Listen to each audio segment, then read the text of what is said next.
Shalom, Ronny Douek. How are you? Hi, Tzvika. So nice to be here. Thank you for coming into our Jerusalem Post What a studio. setting. What a beautiful view of this lovely, beautiful city. It is a beautiful setting, and I get the view to see the Knesset, which is not always so positive lately. But there's a helicopter that goes up and down, so occasionally it's nice Right. to see what's going there. So you have many hats that you wear. You're in business and philanthropy, social entrepreneur, I would say also. You have. It's been announced that you received the Israel Prize, which is the most prestigious prize in Israeli society, given out once a year on Independence Day, on Yom HaAtzmaut. So congratulations. Thank you very much.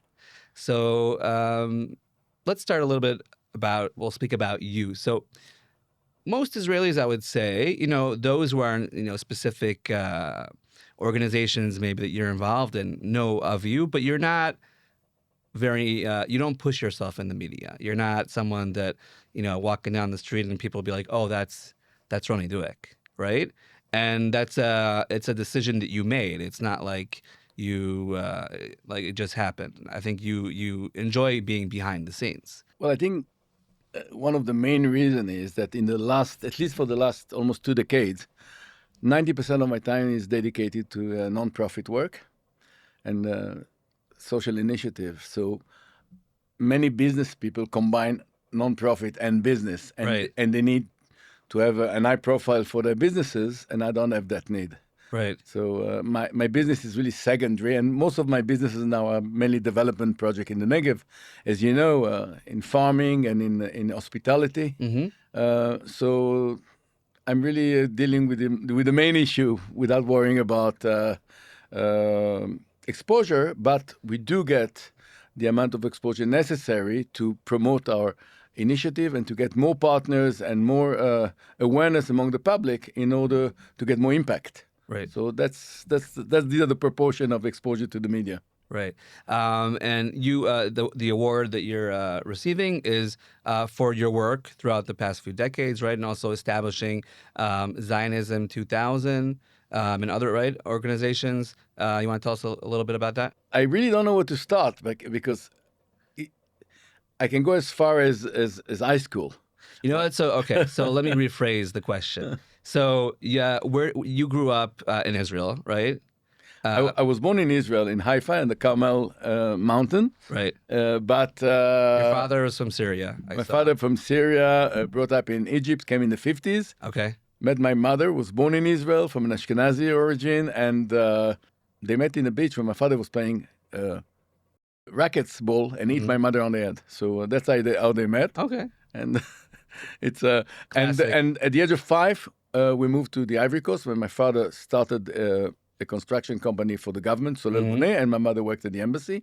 So from 5 to almost 12, I grew up in the Ivory Coast, and my parents were clever enough to send my sister and myself to a French college. Okay. When all the Israeli kids went to an Israeli school, and that's how French became my mother tongue. Right. And for those who didn't see, because it wasn't recorded, our photographer Mark has been with us for spoke French. More than 2 decades. Yeah, exactly. Returning to Israel was a little bit like a Noleh Hadash, because I only learned how to write and read in Hebrew for my bar mitzvah. Okay. So it took me a couple of years to fully integrate and wanting to be always accepted and trying to be best at what I was doing. So already at the youth movement, I was very active. What youth movement? It was the Machanot HaOlim. Okay. Yes. Okay, so that it all fits in your legacy there. It was very, socially orientated. I don't think it exists anymore, does it? I think it does. Or I think it integrated with some other movement. I think it does. Yeah. My father came from a very right-wing family, so he was not so happy about me going to that. Okay. To that party in Ramat HaSharon, to that youth movement. But it was a great experience, and I think that what got me to, at the age of 16, 17, ask myself, am I doing enough for what's happening around me, for society, for my community? And I created in school, at the high school, a voluntary movement amongst the high school students. I had about 100 volunteers taking 4 hours a week in different fields, helping the elderly, helping kids at the risk, volunteering to, what we call at the time, the National Guard, or people would guard the neighborhoods. And it all went very well for 3 months, and then it collapsed. And what was left, me getting a beautiful book in the end of the year from the school. And I learned 2 lessons from it. One is Okay. the incredible potential in an initiative and in leading people towards the initiative. And the second thing was actually that you need an infrastructure and create partnerships in order for something So it to wasn't work on a enough- long-term basis. It wasn't enough that you were encouraging people to do it. It had to have a strong basis Absolutely. and structure. And for those who don't know, Solel Boneh is, I don't know, is it the largest company in Israel? Construction companies. Yeah. So it's a very big deal. Well, my father was one of the founders in West Africa Okay. of that company, and yes, it was an important, it was a Zionistic endeavor for him. Yes. Okay. And tell me a little bit, so you went back to high school and, so my family made Aliyah when I was very young. So I kind of, live in between the two worlds, but explain how it feels to be an immigrant in a sense, right? Being an immigrant or an ole, right, to Israel, where you're trying to fit in and you may be embarrassed of certain, things about your upbringing.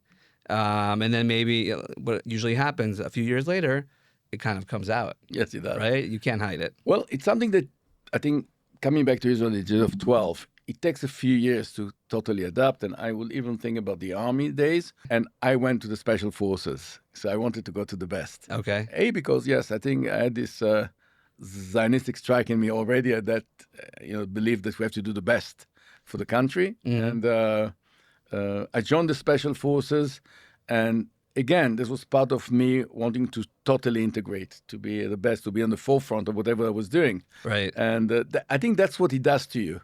Coming as a newcomer in a new society, culture, although I was speaking Hebrew fluently, yes, I had an Israeli father and mother, Yeah. but still growing in a foreign country, you come as a stranger, and it takes you time to integrate. And the Israeli tzabar, the youth, can be sabra. very crude. Yeah. It's a very small society. Yep. You need to know language. I had to lose my French accent very, very quickly. Yeah. And I did within a year or two. Yeah. And You learn how to be, how to imitate an accent or how exactly, to. exactly. That's part of your integration process. Wow. And I think that experience has put me at the forefront of trying to excel in what I was doing, if it was during school or during the youth movement, army. I was an officer in the special forces and had an incredible experience in the army. I think if I have to say what is the most important experience that influenced me in the way I could later on act and lead my life was this army period. You're 19, 20, you command a platoon, Yeah. and you got life in your hands, and you fight in Lebanon, and you do things that you would never believe you could do. And coming out of there was a very, There very are pros and cons to that also. I meet with groups of Birthright lately, and there's these Israeli officers that meet with them or spend a few days with them. And the Americans always say how, the Israelis are at the same age, but they feel so much more, mature, experienced in life, whatever, because of, unfortunately, also now because of very negative things that they had to go through. Well, I think you skip part of the process of becoming from youth to adulthood. But I think what we do after the army is we go to like a year in the Far East or in India, some of us, and then it's a way of really regaining the experience that you lost of childhood. Yes, I think so. Yes. Okay, that's an interesting. I didn't think about it. It is, yes. You need that period to be like a 20-something-year-old without any worries and issues. So then, so this issue of olim, of immigrants, is a main part of your identity, right? And then how do you develop that into actual, civil society? Well, over the years, I lived a certain time in England, and in the early 90s, I read an article in Yediot Achronot about the situation of the Olim, of the Ethiopian immigrants who lived in the caravan site throughout the country. Yeah. and the terrible situation they were in. No infrastructure, no community centers. They were living with Caucasian Jews Right. and Russian Jews. There was some There was obviously very big a hostility lot of tension between and the Russian hostility and among them. Ethiopian Jews. And I came to Israel in the early 90s, and I contacted the journalist who wrote that article, and I actually went to see a couple of the camp in Rosh Ain and in Emek Hefer, and I realized that for very small investment, I can build a mobile community center that will enable them, instead of, there was no proper infrastructure, there was no transportation to go and learn Hebrew or go to afternoon activities for the kids. So create everything within the site, and I did 3 of those, one in the north, one in Emek Hefer in the center, and one in Rosh Ain. Mm-hmm.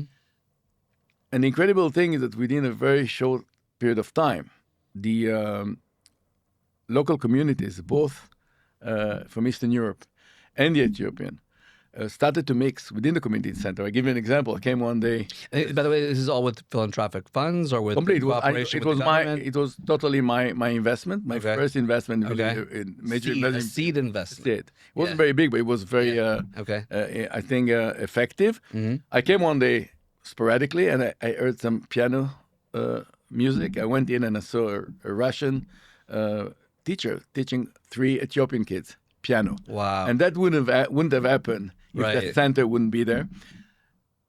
The story goes that 6 months later, I was in a bar mitzvah, and the Minister of Absorption, Amir Tzaban, came to me and said, I want you to introduce you to someone. And he took me to another table, and Yitzhak Rabin was there, the Prime Minister.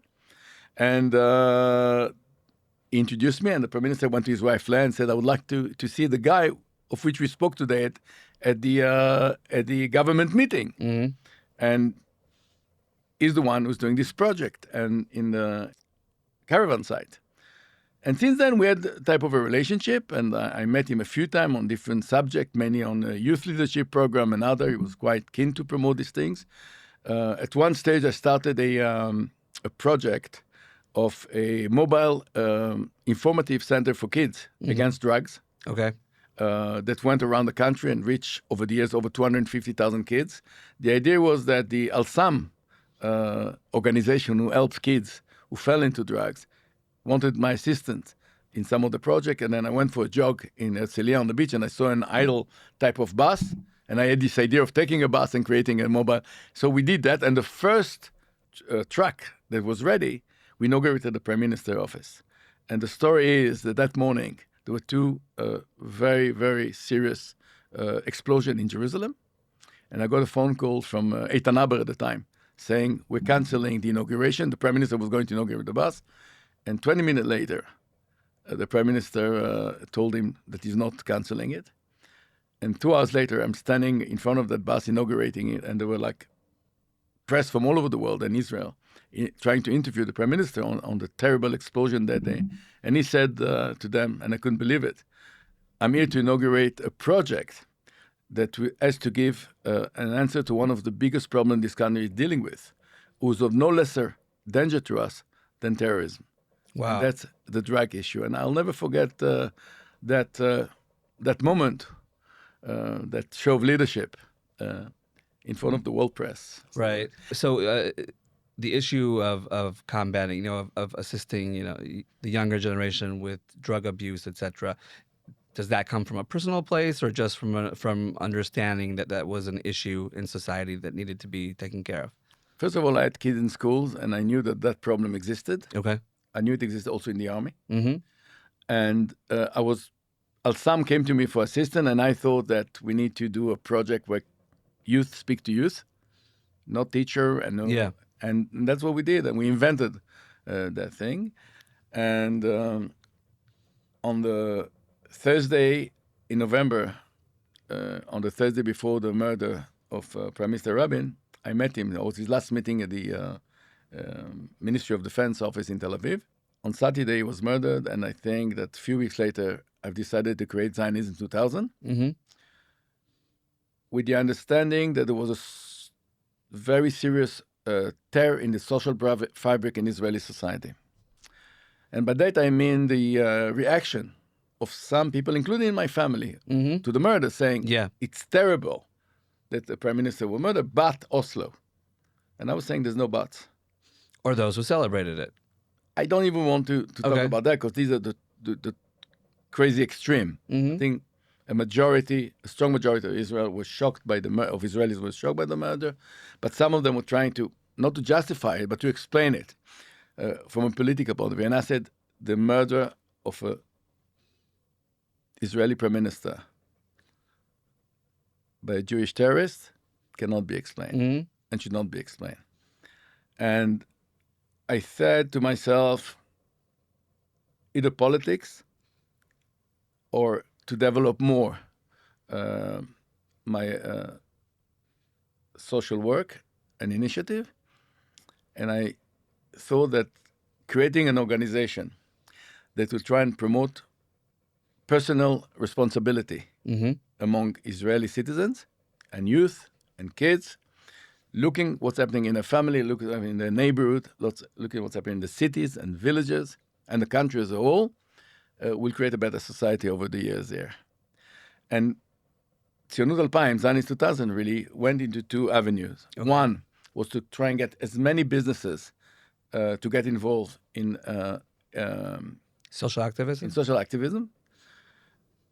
And going into development town, in dozens of development time, and try and create what we didn't know the name at the time, what we call collective impacts. Getting the government, the local government, the businesses, and the non-profit to work together on employment, education, social care, or whatever. And we did it in many, many places for many years. Bet Shean, Sderot, Migdal HaEmek, Dimona, and many, many more towns, quite successfully. So what is a success in Zionism 2000, and what were you not able to achieve? I think over the years, we really, if we have to talk about an invention, a patent, is we're the first organization really who guided and mentored the business sector, hundreds of companies in Israel, to go to an hands-on type of long-term social initiative in the areas where they were working. For example, a company called Sapien, who's working in the high-tech industry, was in a neighborhood in Rehovot, and next to them there was quite a poor neighborhood of Ethiopian immigrants. There was no connection between them. They did a lot of stuff. So we got them to get involved in computer lessons and afternoon activities in sciences for these kids. And there were many, many hundreds of projects. So that's a success. And then like looking at the social divide now, right? Because you were speaking about in 1993, Yitzhak Rabin, 94, right? Yitzhak Rabin being killed. And the social divide, you could have copy and pasted that to nowadays without the assassination, but my answer to that, it could have been worse. Okay. If organization like Zionism 2000 didn't exist. I don't think we're at the point of no return. I think there's still democracy in Israel. People still speak to each other. I see my kids in the special forces. They serve with other kids from the Tzionut Datit, and they serve with other kids from the Druze community, and the old brothers and the brothers. So I think there's still a lot of potential for dealing with that social terror. We're not in a point of no return, and there's a lot to be done about it. And I'm ready to tell you later on what I think should be done. But what we did with Tzionut Alpayim, really, with Zionist 2000, we have, if you take the Israeli society as a stool with three legs, so there's one long leg is the business. Another long leg is the government, and there was always a short leg, and that was the non-profit. Right. We use them in emergency. We neglect them during peace times. What happened in 2006, summer 2006, at the Second Lebanon War, we saw that the Israeli home front was looked after almost completely by the non-profit sector. Right. I mean, getting elderly out and in the shelters, getting the invalids in and out the shelter, feeding population in the north, and all the rest of it. Right. It was just the non-profit. And at the time, we understood that with our experience in Zionist 2000, in working with the three sectors, government, non-profit, and the business, there's a potential of going a stage up. And at the time, I was having a very interesting conversation with Gustave Levin, who created the Rashi Foundation, the owner of Perrier. And he came to me and he said, look, we're investing billions of dollars in education and social care, but I can't see that we are unifying the non-profit sector to work together as a whole, as a coalition. And I told him that he is right, because there's a lot of ego also in that field. Yeah. And let's try and do something else. Let's try and create a infrastructure organization that with the aim of actually lifting the non-profit sector to the same level, to the eye level with the business and the government. And that's how Shitufim was created. The Rashi Foundation, Jeff and I at the time, I was in touch with the Cleveland Foundation and the Detroit Foundation. We met them. Federation, sorry. We met them in Bet Shean. Okay. We worked together with them. We worked together with them in the Detroit Foundation. We worked in Migdal HaEmek and other places. It was an incredible partnership. And we told them, listen, that's the situation on the Israeli nonprofit. Right. Let's do that. And they came in as partners also. And the Gandir Foundation, Yudi Rekanati, who eventually created Natal, we all worked together. We said, we're all equals. Everybody's got a veto. We're creating that infrastructure. And the idea was really to do mentorship to a CEO of nonprofits, create a lobby arm in the Knesset to help with a tax advantage to donors around Israel. Different type of action to promote and to strengthen the Israeli nonprofit. And it was just great. For a few years, we did an incredible thing. And about 6-7 years onward, we had the opportunity to do a project that the Trump Foundation, not Trump, it's a different Trump. The Trump and the Rashi Foundation initiated and then asked Shitufim to take part in and to manage. This was the 5x2 project. At the time, Naftali Bennett was Bennett was the Minister of Education.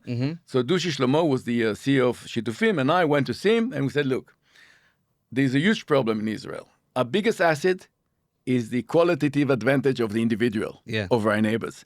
And we're about to lose it because kids who were taking 5 units in maths and sciences, number were going down. Which is considered like the highest level of right? There's 3, absolutely. 4, and 5. 5 units is the highest level. And I was obviously in the 3. Were you? Of course I was. Me too.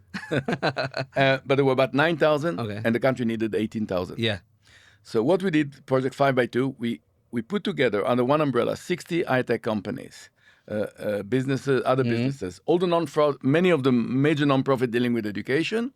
I'm not going to go in the details now, but we were able within 5 years from 9,000 to almost 20,000 kids taking 5 units in maths and in physics and in chemistry. And that's no statistic work that way. I mean, there's no precedent for that. In the same time, we met an organization in. I remember back then there were commercials on the radio and on TV. Correct. And I think maybe Bennett as minister then was maybe part of it, but basically promoting academic excellence in high school, which is not something we were used to hearing. No, saying. It was a very large multidisciplinary project. Yeah. And we worked with school headmasters. We had a head of a IT company mentoring a head of a school. It's amazing. Yeah. Amazing. Yeah. And we realized after meeting an organization called FSG in Boston at the time that specialized in what they call collective impact.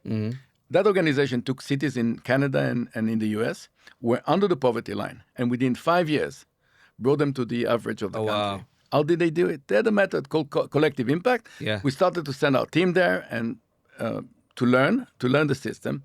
And we realized that at 5x2, we did collective impact. We didn't have a name for it. Now we could give it a name. And we started to adapt the collective impact method to the Israeli system. The second project we had the opportunity to try the collective impact method was Magen Chaim, Life Shield, national initiative.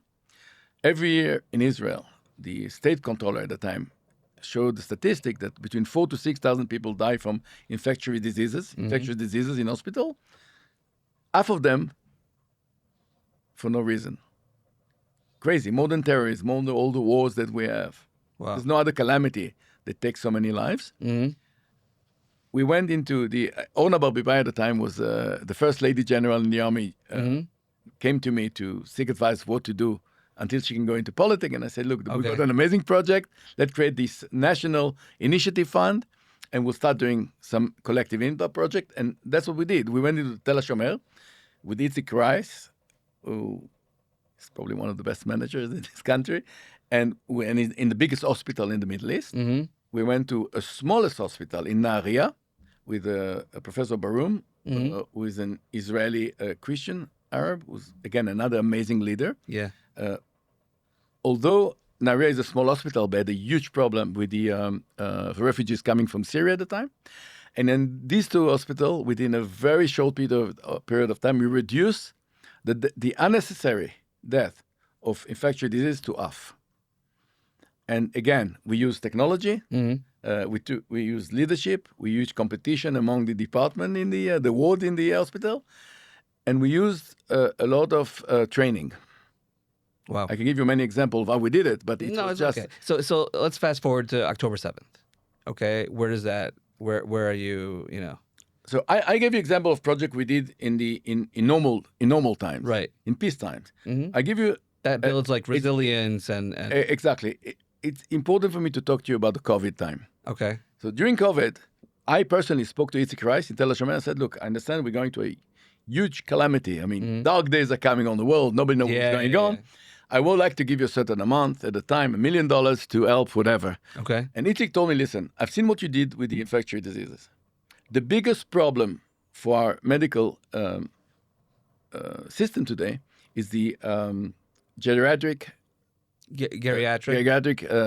institution in Israel with about 40,000 residents. Yeah. If we're going to have 3,000 to 4,000 elderly coming to the emergency ward, the entire system's going to collapse. Yeah. And that happened in certain countries also. Exactly. Yeah.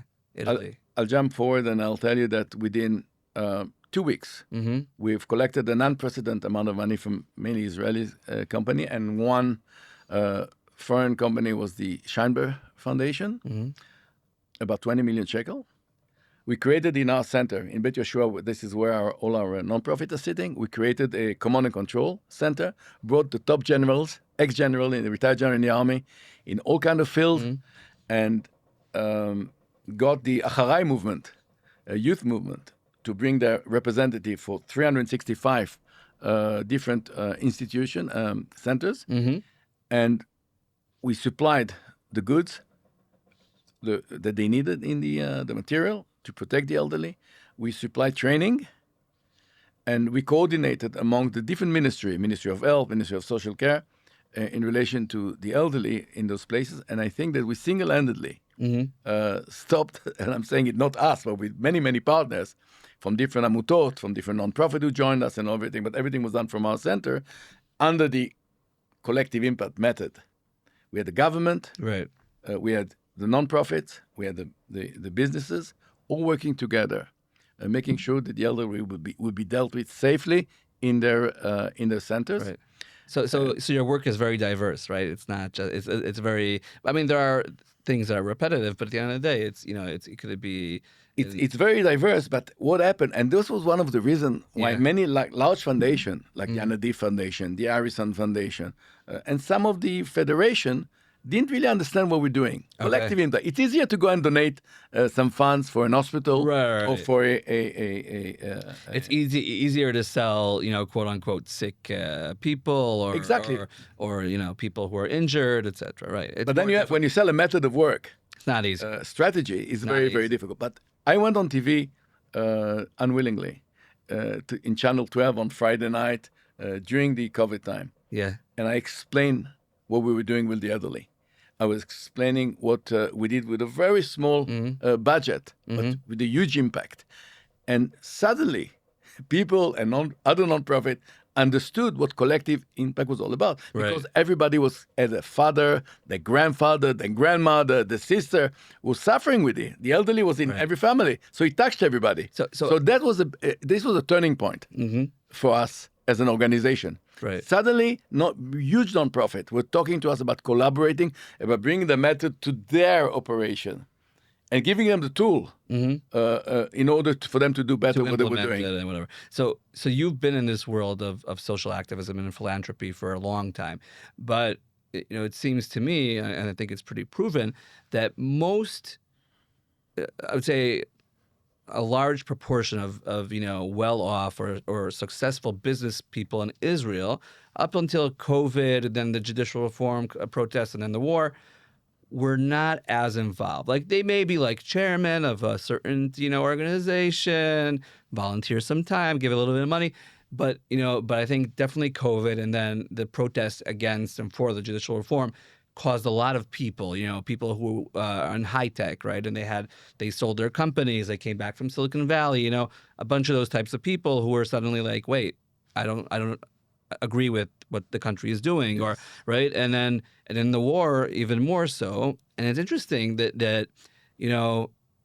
as someone that lived outside of Israel for a while, so in the diaspora Jewish communities, it's very every Jewish community has people who fund it or who help fund it or who help lead it on a voluntary basis.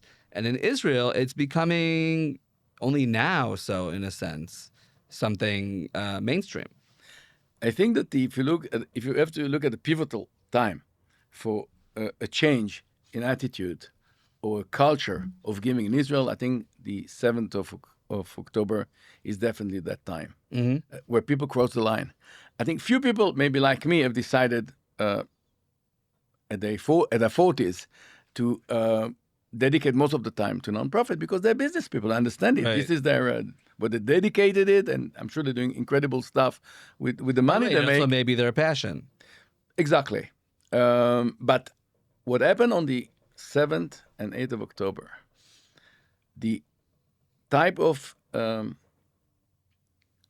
civil society mixed with strong businesses, involvement in all the basic field of our life, social care, education, health, personal security. I think there's no precedent in the history, maybe of the world. And obviously, what happened with the American federations? What happened with the American federations is just crazy. Right, billions of dollars. It's not only the amount, the hundreds of millions, right? It was $1 billion, but it's the involvement. Of they commitment. felt totally committed right to what's happening in Israel. They felt that what happened in Israel happened to them. Mm-hmm. It was always there during crisis, but what happened on the picture came out of the 7th of October, those horrific pictures have touched every single Jewish soul in the diaspora. Right. And I think that we have never seen, and I was just amazed by the commitment and the immediate response of the American Federation, Jewish Federation in North America and Canada. Crazy. Really. Yeah.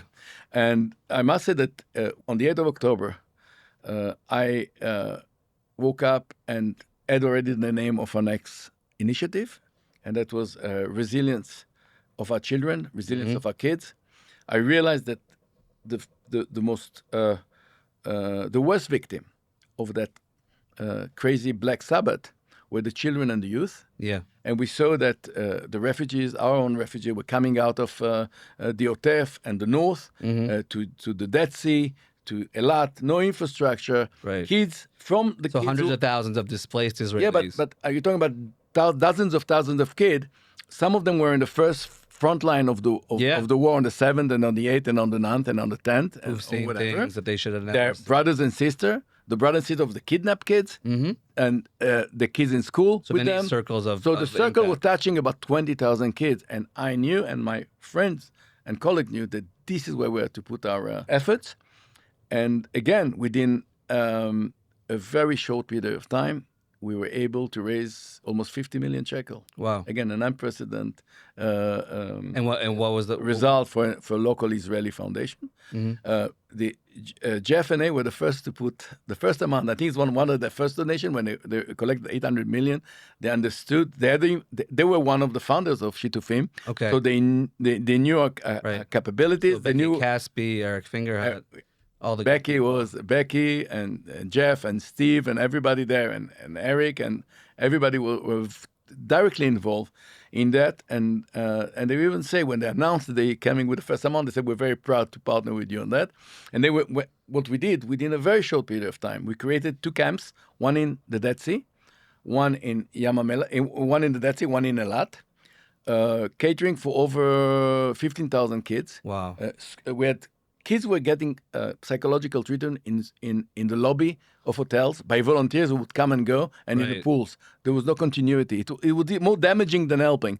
So what we did, we created I never areas. thought about that. Okay. We created classes where kids can come on the parents will bring the kids to a class or to a room, and there'll be the therapist will look after them. The problem of therapists was that there were a lot of therapists coming, but nobody will pay them the traveling fees and the hotels. Right. Government will pay them just for the Then what about per the hourly basis. consistency? Like, you don't want to keep on changing your therapy. Exactly. So what we did, we took care of their expenses, and they could stay for 3, 4, 5 months Oh, wow. continuously in Elat. And so we had about 10,000 square meters of facilities. We got five-finger pre-military institution, about 200 kids that came to Yam HaMelech and to Elat as part of their service. And they were just working with the kids and mentoring the kids. That's what we did. And we promised at the time the Eshkol Regional Council and Kiryat Shmone and all the other that we're going to be with them when they return home. Mm-hmm. And at the short time of the war started, we did a center, or we opened a center in Tiberias for about 2,000 kids from Kiryat Shmone. Mm-hmm. Again, same type of setup. We took an existing building, refurbished it, brought therapists, and helped the kids to deal with the huge problem they're going through.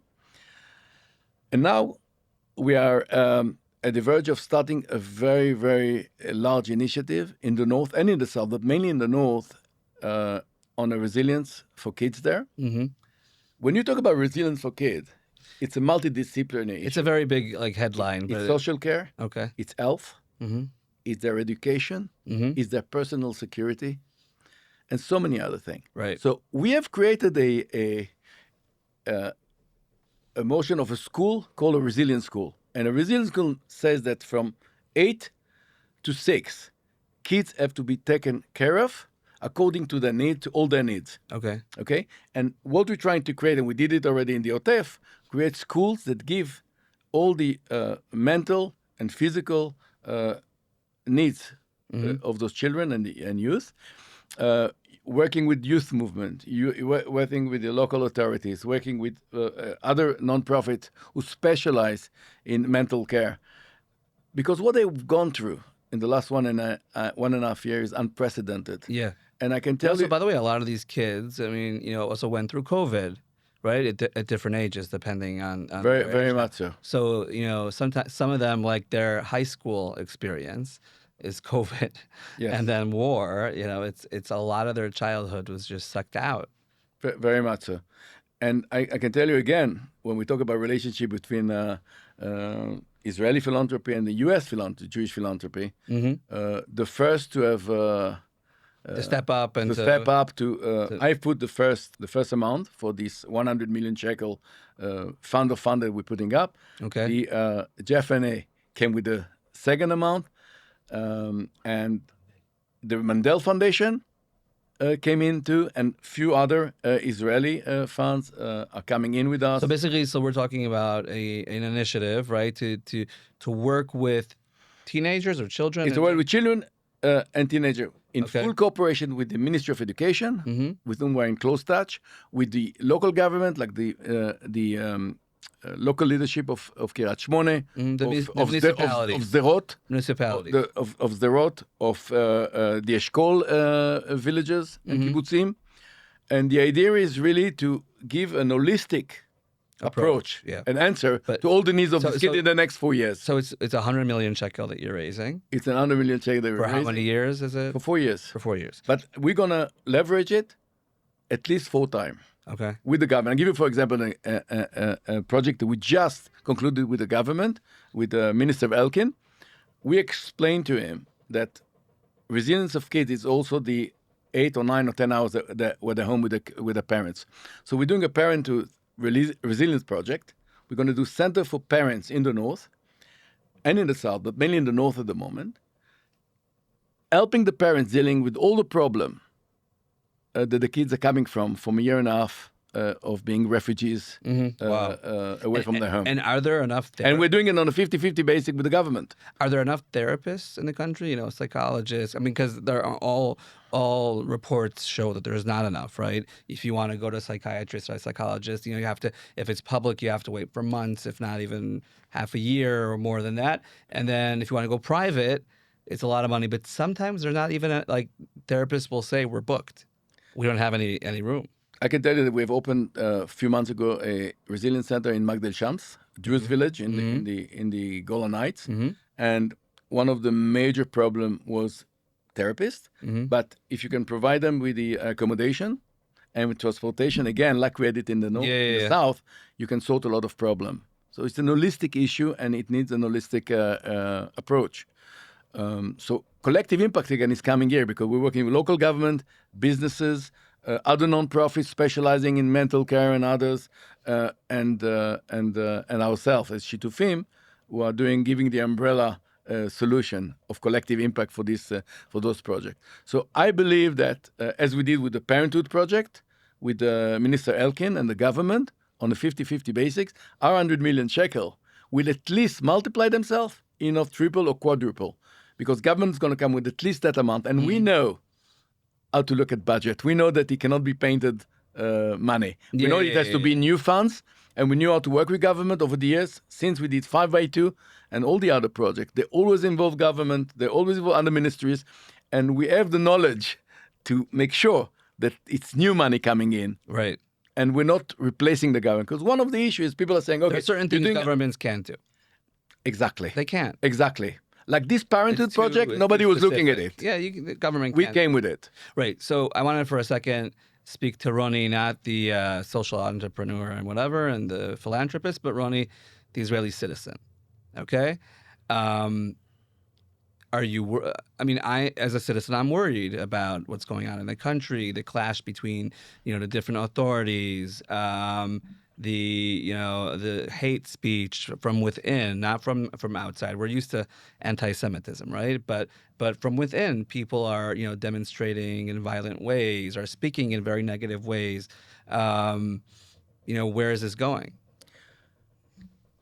I'll tell you the issue that concerns me the most, and that will give an answer to your question. In a democracy, and we're still a democracy, equality in service, especially in the military forces, is a basic issue. Okay?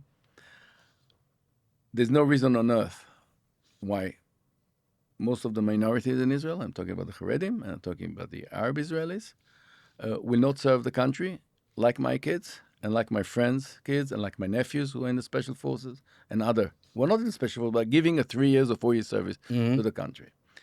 This has to be done in a positive way, in a way that will enable them to service according to their habits and cultures. But a critical mass of Haredim have to go to the army. A critical mass of Arab kids and youth have to do national service. Okay? Government is giving... But why didn't it happen up until now? Because I think that there's a strong majority, both secular and religious Zionist Jews, who agree 100% on those issues. Okay? 100%. But the politicians divide and rule us. Okay? Instead of this becoming... We have to make sure... We have to make sure... Taking his time. We have to make sure that this is a serious issue. And before the next election, we have to get every politician, every one of the 120 next member of parliament, every one of the dozens of ministers, to sign an agreement with the people that when they are in power, they're going to make sure that this happens. Okay? No promises, no all kind of formulas that nobody buys. This has to change. Okay? And again, as I say, we'll do it in a way that will fit their tradition. We need look. There is a Haredi brigade. There's a chief of staff. There is a former chief of staff Halevi who just stepped down. he said, "I will build a yeshiva in the Jordan Valley. It will be there'll be no women because like they'll take the whole front of the Absolutely. border or whatever." But still, that wasn't enough. So like how and also when Yair Lapid back in the day when he was first elected into politics, him and Bennett both elected into government. They tried to enforce it externally, and the Haredim were not part of the government, but it actually caused a counter effect of them. When you're attacked from the outside, you just want to become more into yourself and more tribal. They say there's an English say if there's a will, there's a way. Mm-hmm. Okay, there is a will of a majority of the Israel, large majority of the people of the citizens in Israel, that there will be equality in service in military service. Okay, Mm-hmm. this has not been translated into the Israeli politics. Okay, Right. and we have to make sure that toward the next election there is a strong coalition among the people. Okay, who will force the politician to commit themselves. That if they come to power, they are committed to bring a critical mass of soldiers that are needed. You know what's happening with the reserves now. I know exactly. A year and a half, people in the I have a reserve. 50-year-old neighbor Yes. who told me that they called him and they said, "We really need you." He said, "I'm 50 in a very combat unit in the north, in a very delicate border," and they said, "But we just need people." The army needs 40,000 people now. Yeah. Where are you going to get them Yesterday. from? Where are you going to get them from? We've got a long border in Jordan with a lot of problem at the moment. Who's going to guard this border? So I think that this has to change. Does it sound like Ronny Douek is actually now going into politics? Because it sounded like in the 90s that was one of your directions. When you got your kids and nephews and neighbor kids and friend kids fighting wars, when you spend sleepless night waiting to hear from your children coming out of Gaza or coming out of other places, I don't think it's political. It's about survival. It's about our survival as a people. No, but you're saying we have to make the Israeli political system change, and this should be one of the cores. Do you know that they said democracy started during Greek time when people were shouting? Yeah. So we need to shout. The people of Israel they have to shout very loud, and I hope to be one of the people who will help them shout and lead that shout. That big voice has to be heard, and I think there's consensus on it. The other issue is the reform. Okay, I'm totally against people saying we are not going to the army or we're not going to the military, because I think that in the end of the day, Israel is still a democracy and we are committed to protect this country and its values. I can understand people saying, if one day this becomes a dictatorship, I don't want to be part of it. But we're not there at all. And that's why language is to change. Against there also there's a consensus. People understand that there should be some reforms. We have to have systems in Israel that everybody believes in. Right, but now the reforms. There was some sort of almost consensus, let's say, but not the way it was promoted, right? But also just those in the opposition that supported reforms and spoke about it for years, including now Gidon Sar, who's back in the government, but suddenly we're like demonstrating against it. So it's a very blurred situation, and it also caused us to be weak. On October 7th. I'll have a simple answer to that. A sentence I said earlier: divide and rule. I believe that if there's a will, there's a way. And if they had a will to sit down and come to a real conclusion of this issue of the reforms, a conclusion that come to protect the institution of the Israeli government, not to use it in order to kick your political enemies out of jobs. If really they wanted the Israeli different sector to work together and to be the Israeli institution to be strong and protect Israeli democracy and protect minorities. And minority can be today the left, and minority can be tomorrow the right. 100%. Okay, it has to work for everybody. Yeah. In order we're talking about the second revival of this country. There will not be second revival in this country if we lose our values, if we don't bring our hostages back. The same hostage that this government is responsible for them not being here. 100%. They have to bring them back. Yeah. People have to trust the system, the decision-making of our politician. People have to trust the government that when they send their kids to the army, that government will do everything to bring their kids back to the army. People have to trust the government that when they send the kids to a party, they'll come alive from that party. Okay? Those few dozen hostages, among them Alon Noel, who is I'm very close to his family. He used to work in a large hospitality project I have in the south. Have to come back. This is the first, And everyone agrees. and second revival of this miracle called Israel will not happen until they come back. Okay? Secondly, we need to have a consensus around these two issues of reform and equality in service. And it can be achieved if a politician will do 80%, we look after the benefit of our country, and 20% politics. At the moment, it's exactly the opposite.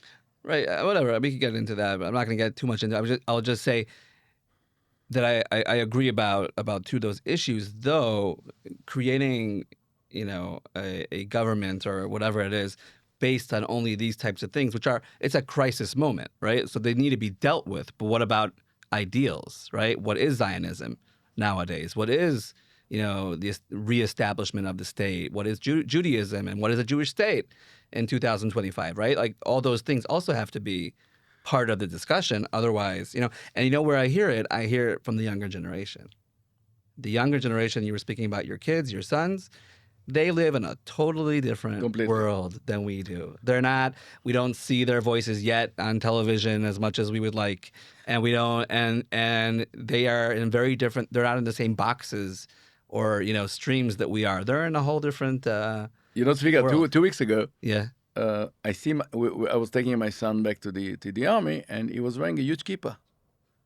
And I said, well, you want to tell me something? He's coming from secular home. We're secular. We're traditional. We're secular by choice. Yeah. We're proud of being secular, but still we do chagim and we do everything else. Traditional. Keep kosher or whatever. Cultural. Yeah. And I said, what's going on? He said, no, Dad. We have a tradition that we've got about 5 kids from the Tzionut Datit, from the religious Zionists, in order to show solidarity with them. Every Saturday evening, we come back with a kippah. Really? Yes. And it was amazing for me. I said, so look at that. Look at the gesture. Someone else was telling me also, about Gaza, how soldiers were walking around with tzitzit, with the fringe coming out of their uniforms, and without a kippah, let's say, right? And most of them were not religious, but it just became something, I don't know. It's interesting. I want to tell you another thing about the meeting I had in the last year and a half with leaders of the American Jewish Federation in North America, who are very concerned about what's happening in Israel in relation to the democracy, values, the issue of equality in service. They understand that these are the basic rules of democracy. These are the basic values that this country was creating upon, okay? And they're worried. And I think that, and when I talk to them, I said, it's not more you giving, us taking and doing what we want. You have a responsibility to voice yourself, to say what you think. Israel is a joint venture. It's not ours. So you and I agree on that, but some Israelis are taken back from that. Well, in the end of the day, you can't eat the cake and keep it in one piece. Okay. We have our brothers and sisters in North America and in Europe who have been supporting... And other places too. And other places who have been supporting this country in peacetime and in wartime for over 77 years. Yeah. Okay? It cannot be taken for granted. And we have to hear their voices, and we have to help them in their problems in their community. Something I will discuss in June when I come to the US. I think we have a lot to give back to them, and we have to give back to them with all the problems they're going through, with anti-Semitism and everything else. It's a blood relationship. Yeah. And we're also, as you said, we're in an historic moment. Very much. And if we are smart and we utilize this moment, we could actually create good things. And I would like to thank you. Thank you very much for coming in, and thank you for doing what you do for Israel, for the Jewish people, and your sensitivity to the minorities, whether it being Olim, immigrants, or I wouldn't say diaspora are minorities, because they're a pretty big chunk of our Jewish community, but it's a voice that we don't hear enough here in Israel. So I'd like to wish you luck Thank you very much. in this ceremony, and then also in your trip in June to raise those funds in a very important venture. And you should have a Yom Ha'atzmaut Sameach. Thank you very much. And I would like to say what I said when I was interviewed to the Jerusalem Post a week ago on the announcement of the prize, and I mean it, is that prize is the price of hundreds of thousands of Israelis and American Jews who, since the 7th of October, have been working 24/7 for Israel. And I'm lucky to represent them in that ceremony, and that's exactly how I feel, 100%. Thank you very much, Svika. Thank you.